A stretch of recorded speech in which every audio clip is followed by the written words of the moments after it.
The Galactic Throne had ruled for 10,000 years. Across the spiral arms, hundreds of worlds paid tribute to a dynasty of kings who believed themselves unchallenged. Their fleets moved like storms through the void, and their decrees carried the weight of inevitability. Among the countless species bound under their banner, humanity was deemed the most fragile. Soft-bodied, short-lived, technologically backward. A primitive race whose home world barely warranted notice. The Council of Nobles spoke of humans with amused contempt. The king himself, enthroned upon a living star crystal, dismissed them as an irrelevance. When Earth refused conscription into the Imperial war machine, the response was swift. Heavy cruisers descended over oceans and cities, and ground forces walked through the fences as though through mist. 10 hours of fighting, and the Terran fleets lay in ruin. 10 days of occupation, and the planet's government signed unconditional surrender. 10 weeks later, the first human colonies outside Sol burned as examples to others. The message was clear. Resistance was suicide. Humanity had no warriors to match the augmented soldiers of the Empire. Their weapons were crude, their courage irrelevant. Reports from scouts confirmed the ease of conquest. Human ships cracked apart under beam fire. Their fighters crumpled under drone swarms. Their ground forces shattered in every engagement. Alien commanders considered it a chore rather than a war. Officers wagered over how quickly Earth would submit, how many hostages would be needed, whether the humans would even bother resisting. On 100 occupied streets, banners of the Galactic Throne hung from ruined buildings, and patrols marched past starving crowds who dared not meet their gaze. But occupation breeds hatred, and hatred breeds whispers. In scattered shelters, families huddled close and passed stories not to comfort, but to steel themselves. They spoke not of heroes or generals, but of an old human word, a name carried from shadowed forests of a faraway past. Baba Yaga. The alien soldiers laughed at the translation. A witch? A crone? A myth? Such nonsense could not trouble an interstellar empire. Yet the stories persisted, and though aliens ignored them, humans repeated them with quiet reverence. 3 sisters lived in the shadow of that occupation. They were born of no great house, carried no weapons, wore no uniforms. They lived in the shattered ruins of New Warsaw, scavenging for food as patrols stalked the streets. The eldest was 15, hard-eyed and unbending. The middle 13, quick and silent. The youngest 10, still clinging to childish hope. Their mother was absent more often than not, vanishing into night for reasons unspoken. The girls never questioned where she went, though neighbors whispered.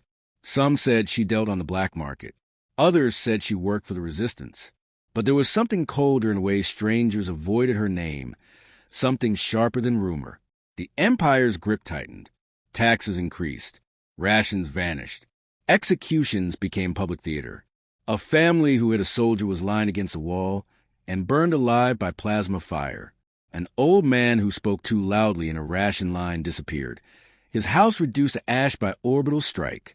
The galactic governor assigned to Earth, a towering reptilian aristocrat, spoke of these measures with clinical indifference. Humans must learn obedience. Fear would break them. It almost worked. Hunger gnawed at resolve. Despair hollowed out defiance. Cities learned to bow their heads. Yet in remote places, sabotage spread like infection. Fuel depots exploded without warning. Supply convoys vanished in mountain passes. Whole barracks were found silent at dawn, every soldier's throat cut. Aliens blamed desperate militias, but no human militia could have done such work without being caught. Surveillance drones found nothing but corpses. Officers who mocked the rumors did not live long enough to repeat themselves. The girls listened to distant gunfire and wondered if these stories were connected to their mother's midnight departures. Once, the eldest followed her through the rubble, but lost her in the dark. The woman moved with impossible speed, like smoke slipping through fingers. When she returned at dawn, her coat smelled of ash and iron. She said nothing. She never said anything about where she went. In orbit, the Empire prepared for a final demonstration of power. A fleet of destroyers gathered above her to crush resistance entirely. They would incinerate entire districts as punishment, to remind humans of their place. The Galactic King's envoys approved the plan without hesitation. Let the primitives burn. Let their weakness be absolute. The officers joked about it openly, confident no one could challenge their might. Humanity's war had been reduced to a police action, yet unease stirred among the lower ranks. Patrols reported finding alien corpses stripped of armor, eyes wide with terror. Bases received threats written in old Earth dialects, signed only with 3 words: "The Witch Hunts." A transport vanished near the Baltic region.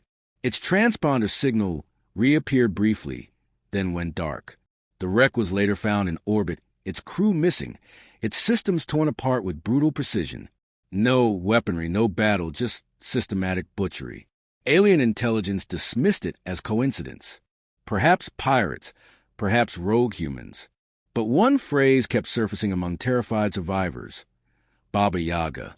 The name made no sense to them. They searched records and found only references to an old human tale, a figure who lived in the forest, who hunted the wicked, who could not be killed. A folk tale, nothing more. The Galactic King himself laughed when informed. "Do not bring me peasant superstitions," he told his court. "The weakest race in the galaxy has no monsters, only corpses." Still, the pattern grew impossible to ignore. The more brutal the occupation, the more precise and merciless the retaliation. Alien officers began refusing to leave their bases at night. Some carried extra weapons or sealed themselves in armored transports, yet they still vanished. Entire patrols were found slaughtered without a shot fired. A garrison in Krakow reported a single human woman walking calmly through their gates at dusk. Cameras failed, communications cut out. At dawn, the gates opened again, and no soldiers remained alive inside. The sisters never saw their mother kill. They only saw her eyes when she returned, eyes too calm for a world at war.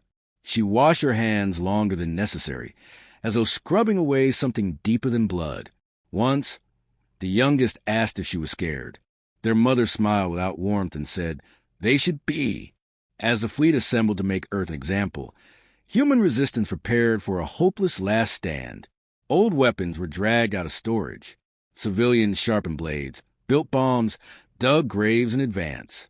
They knew they would lose. They would make it cost the enemies something to take their lives. Occupation forces tripled their numbers on Earth, yet patrols vanished more often than before. Alien officers stopped laughing about human resistance. Garrison walls were reinforced, checkpoints sealed, curfews extended to daylight. Any human caught outside after dark was executed without trial. But the killings continued, and not by human militias. These were surgical strikes. Every attack left signs of a single hand, a hand invisible to scanners, faster than automated drones, crueler than any soldier. Soldiers who survived spoke of a figure glimpsed only once. A woman with no insignia, no armor, walking calmly through the night as if the war did not exist. Their descriptions never matched, yet their terror was always the same. Humanity's rebellion spread like wildfire. Sabotage cut supply chains. Fuel depots turned to ash. Factories producing weapons for the Empire collapsed in fire and steel. Starports became killing grounds, where elite alien troops found themselves ambushed by enemies who knew every blind corner. The 3 sisters heard it all whispered among civilians hiding in bunkers, rumors passing from mouth to mouth with reverence. People no longer spoke of hope, they spoke of vengeance. When an Imperial barracks in New Warsaw was reduced to corpses without a single gunshot, the humans didn't ask who did it. They simply left flowers at the gates. The sisters began running messages for a local cell, smuggling stolen rations to fighters in the ruins, carrying coded instructions in childhood songs no soldier understood. They were children still, but war erased childhood quickly. They watched their mother vanish for days at a time, returning with mud on her boots and blood under her nails. Once, when the middle child dared to ask where she'd gone, her mother's cold stare silenced her. Only the youngest still spoke freely, but even she began to sense the darkness in the woman's silence. In the occupied cities, aliens stopped moving in small patrols. They traveled in convoys of armor, but even tanks were found abandoned, crews missing, systems intact. Drones deployed to track the killings went offline the moment they neared the target. Analysts grew desperate. Some claimed human hackers were responsible. Others believed experimental weapons, had been hidden on Earth. A few, whispering in private, began to fear the name carried in intercepted human transmissions, Baba Yaga. Commanders dismissed it as psychological warfare. But soldiers no longer needed to hear the word to believe in it. They knew something hunted them, something that made no mistakes. As fear spread among the occupiers, humans grew bolder. Rebel fighters launched raids on Imperial depots and vanished before reinforcements could arrive. Armored columns sent to crush resistance were led into mined streets and ambushed by traps built from nothing but scrap metal and human cunning. Casualties mounted. For every alien soldier who died, 10 humans still perished. But the balance was changing. For the first time, the Empire bled in earnest. High Command intervened. The Galactic King's Council dispatched elite trackers, killers bred for war, soldiers equipped with armor impervious to plasma rifles. They were ordered to find and eliminate the source of this terror. Propaganda broadcasts declared victory before the mission began, promising humans that resistance was futile. The people of Earth knew better. They had seen the signs. An Imperial commander strangled in his bunker, his guards dead without a sound. A troopship in orbit losing all life signs while its engines still burned. Coded warnings painted on walls in human blood. Always signed with the same 3 words: the witch hunts. The sisters carried messages past cordons and roadblocks, slipping through rubble as unnoticed as shadows. They never understood why their mother let them take such risks. She never told them to stop. Once, they returned to find her sharpening a blade longer than any kitchen knife, its edge gleaming with something darker than steel. The eldest asked why she needed it. "Because fear alone is not enough," she said. "Sometimes the enemy must see death coming." The elite hunters arrived on Earth with full fanfare, their landing craft descending like spears of light. They scoured cities, interrogated civilians, burned whole neighborhoods searching for the phantom killer. Humans watched them march past and said nothing. Even when their own were executed in the streets, no one betrayed the shadow that hunted the Empire. It wasn't loyalty to a leader. It was terror mixed with pride. Whoever Baba Yaga was, she fought for them, and no human would help the enemy stop her. But the Empire would not be humiliated. Surveillance blankets tightened around every major population center. Checkpoints grew lethal. Civilians disappeared by the thousands. The 3 sisters were nearly caught carrying a coded message, only escaping because an Imperial patrol suddenly collapsed in screams. Their helmets filled with static. The girls fled as soldiers died behind them, cut down by something they could not see. That night, they saw their mother cleaning her hands again, scrubbing until her skin went raw. The killings escalated. Whole detachments of alien soldiers vanished. Their bodies were never found, only their armor stacked in neat piles like trophies. Elite hunters, bred to track prey across entire worlds, sent frantic messages before going silent forever. A general commanding the occupation force received a final report. "She sees everything. She's coming for us." Hours later, his personal cruiser detonated in low orbit, shattering windows across 3 continents. The Empire responded with brutality. For every dead soldier, 100 humans were executed. Villages were burned to ground. Cities starved. Yet fear did not break humanity. It hardened it. Where food was scarce, people shared what they had. Where soldiers searched for rebels, neighbors misdirected them. Children learned to carry weapons in plain sight, disguised as toys. Humanity had nothing left to lose. The Galactic King demanded progress. His counselor spoke of an anomaly, an unregulated combatant, a human predator whose capabilities made no sense. They debated whether she was augmented, an experiment gone rogue, or simply a myth humans used to frighten their conquerors. The king silenced them with a wave of his jeweled hand. "No single human can defy my throne," he said. "Send more ships. Burn their world until this phantom dies." Even as the order was given, Imperial troops spoke in hushed tones. They did not believe they were fighting a single woman. Some thought she was many people, a network of assassins sharing one name. Others believed she was not human at all, a weapon left over from some forgotten war, awakened by conquest. Whatever she was, she had become a symbol. Every burned village, Every murdered child was avenged not by armies, but by a lone figure whose presence turned seasoned killers into prey. The three sisters began to understand the truth in fragments. They overheard resistance fighters calling their mother the witch, speaking of her as if she were both savior and executioner. They watched Imperial troops raid their home, only to die in silence before they could harm anyone. They realized that the whispers about Baba Yaga were not stories told by strangers. The legend walked among them, slept under their roof, ate at their table. The Empire's armies no longer spoke of conquest. They spoke of survival. Patrols refused to move without heavy escort. Officers carried sidearms in their own command bunkers. The name Baba Yaga traveled through alien ranks like a virus, whispered in fear across every channel. Reports from Earth blurred fact and rumor. Soldiers executed in locked rooms, fleets vanishing in open space, a single human woman walking unharmed through fire. The Galactic King dismissed these as lies meant to excuse failure, but failure spread faster than truth. When an entire armored column disappeared in the Carpathian Mountains without leaving even tracks, the Empire's laughter stopped. The three sisters were captured during a sweep through Warsaw's ruins, taken as hostages to bait the Phantom. Imperial strategists believed she could be drawn out and destroyed if her own blood was threatened.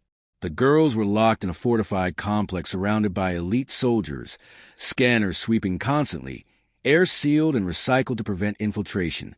Commanders assured the king no living being could enter without detection. Yet soldiers assigned to guard them checked corners twice, fingers trembling on their rifles. They had seen what happened to those who underestimated humans. They had heard the stories of what the witch did to liars, traitors, and tyrants. Above Earth, a massive fleet hung in orbit, weapons armed. Cities were marked for erasure. The Galactic King himself transmitted a warning to humanity, his voice cold and regal. Surrender the assassin, or see your world turn to cinders. No answer came. On the ground, resistance fighters prepared for annihilation, digging shelters too shallow to matter, hoarding weapons they knew wouldn't save them. But in their eyes was no fear, only grim anticipation. They knew she would come. They didn't know when. They didn't know how. But they knew. The attack came without warning. Not from space, not from human armies, but from the ground beneath the occupiers' feet. Communications failed simultaneously across 20 sectors. Power grids collapsed. Defense turrets turned inward and slaughtered their own garrisons. The fortified complex holding the sisters went silent. Surveillance feeds showed only static. Troops sealed the perimeter, waiting for assault. None came. One by one, sentries vanished from their posts, dragged into darkness faster than sensors could track. In the command room, the alien general heard a child's lullaby echoing through his headset, though no channel was open. The last thing he saw was a reflection moving behind him, holding a blade older than the Empire itself. When the sisters awoke, the doors of their cell hung open. Every soldier inside was dead. Their mother stood in the corridor, calm, her coat spattered with blood. She spoke only once. Stay close. They obeyed without a word. As she led them out, the fortress burned from within. Drones sent to intervene fell from the sky with their circuits fried.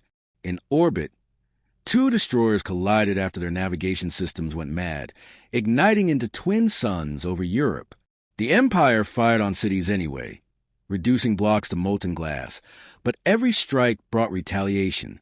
Supply lines collapsed. Weapons turned cold in their soldiers' hands. Ships self-destructed in dock before they could launch. The Phantom had no fleet, no army, yet she fought as if she commanded the shadows themselves. The Galactic King finally understood this was no ordinary insurgent.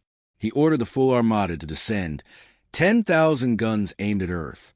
But as his flagship prepared to fire, its bridge lights dimmed.